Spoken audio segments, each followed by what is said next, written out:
Hey everybody, welcome to the channel. Michael Noland here, and boy, it just seems like one bad bit of news after another lately, doesn't it? First, we found that Christine McVie from Fleetwood Mac had passed away. Then we heard that Jeff Beck from the Yardbirds had passed away. Lisa Marie Presley passes away. And now, David Crosby, formerly with the Byrds originally, then with Crosby, Stills and Nash, and then Crosby, Stills, Nash and Young. In between albums and reunitings, tours and problems on tours, and everything else, this man was a very prolific singer-songwriter. He has put out solo albums. He's put out duo albums. I remember the first kind of off-brand album I ever bought was by him and Graham Nash, Sons, Stephen Stills. Of course, David Crosby was a founding member of the Byrds, and when he left that band, it was just months later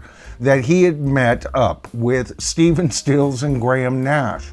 Both Stephen Stills and Graham Nash have some very nice words to say about David Crosby. David Crosby, of course, being one hell of a cantankerous SOB at times. But despite that, both of his former band members knew of his genius, and Stephen Stills in particular said that he was kind of the secret sauce to them vocally, where Stephen provided that wonderfully raspy, soulful voice that we hear on so many leads with this outfit, and Nash supplying those supremely beautiful high harmonies. It was up to David Crosby to glue those two extremes together, often creating harmony lines that are more interesting to listen to after you've heard these songs than the overall sound. Only John Lennon could do that in my mind. John was wonderful of bringing a harmony down below the melody and harmonizing underneath.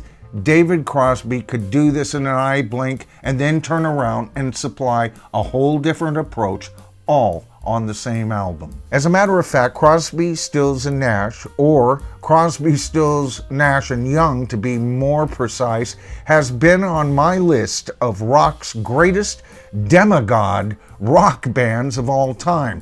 That's a list of 13 bands that were just a microcosm underneath my top 13 bands. In other words, one of the top 26 bands in rock and roll, Crosby, Stills, Nash and Young. It was on their very first album, and frankly, to be honest with you, I know there's been a lot of criticism on how poorly this album was recorded. But you know, for a poorly recorded album, this album kicks ass. And it was David Crosby writing by himself a song on each side, as well as being a co-writer for a third. Of course, on side 2, David Crosby wrote Long Time Gone, a kick-ass song, and was a co-writer on Wooden Ships, one of my favorite just rock songs of all time, right there. But you know, on side 1, it is the wonderful track Guinevere that truly showcased his talent on this first album. This is my favorite Crosby, Stills and Nash, or Crosby, Stills, Nash and Young song of all time.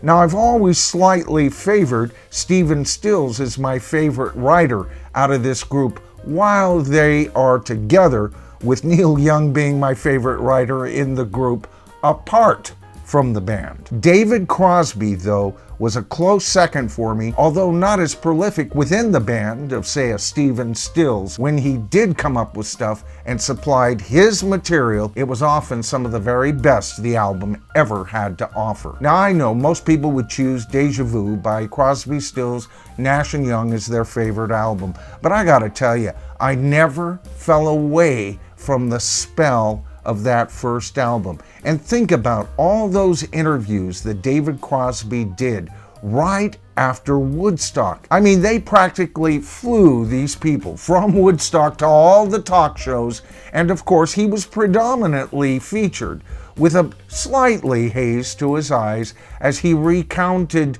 tales of Woodstock. He was the most animated man when he was in the zone that I ever saw in rock, with his famous walrus mustache and, at first, low-brimmed hat. It was his eyes that really absorbed you in whenever you would see him in photos or on stage. He could be lazy and yet hardworking at the same time. His problem was sobriety. Finding sobriety and sticking to it. Even up to his last days, he always credited the use of marijuana as being almost a port to creativity for him. He even said that he was amazed that he was still alive while Jimi Hendrix and Janis Joplin weren't. He knew that he had done everything that those two had ever done to their bodies, and he was absolutely amazed he had survived. And you know what? Nobody wants to see our greats pass. But he was 81, and considering the lifestyle this man insisted on living, you could consider that a ripe old age? Well, if that's true, then why are we missing him so badly already?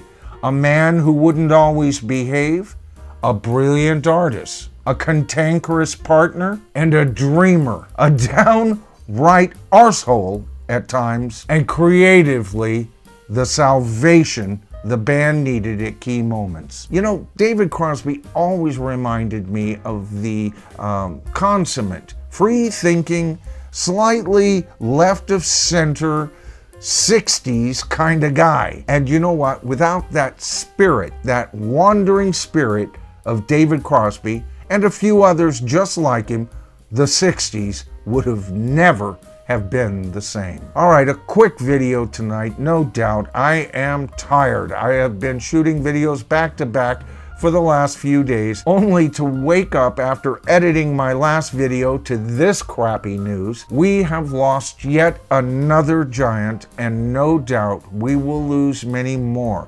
So many of our original rock gods, our rock icons from the 60s, are way up there in age. And you know what, folks? Do the math. It's going to continue to happen more often than not. All right. If you enjoyed the video tonight, of course, give it a thumbs up. I appreciate it. It helps the YouTube algorithm and all of that. And if you haven't subscribed to the tribe, there's a button down there. Hey, listen, man, this bums the hell out of me, and all I can say is we've truly lost a wonderful, creative artist from the world's most creative decade. And if you think about it, it kind of makes you take a look at your own mortality. All right, I'm Michael Noland. This is the bottom line. We are the tribe. We will get through this, folks. And I'll see you in my next video.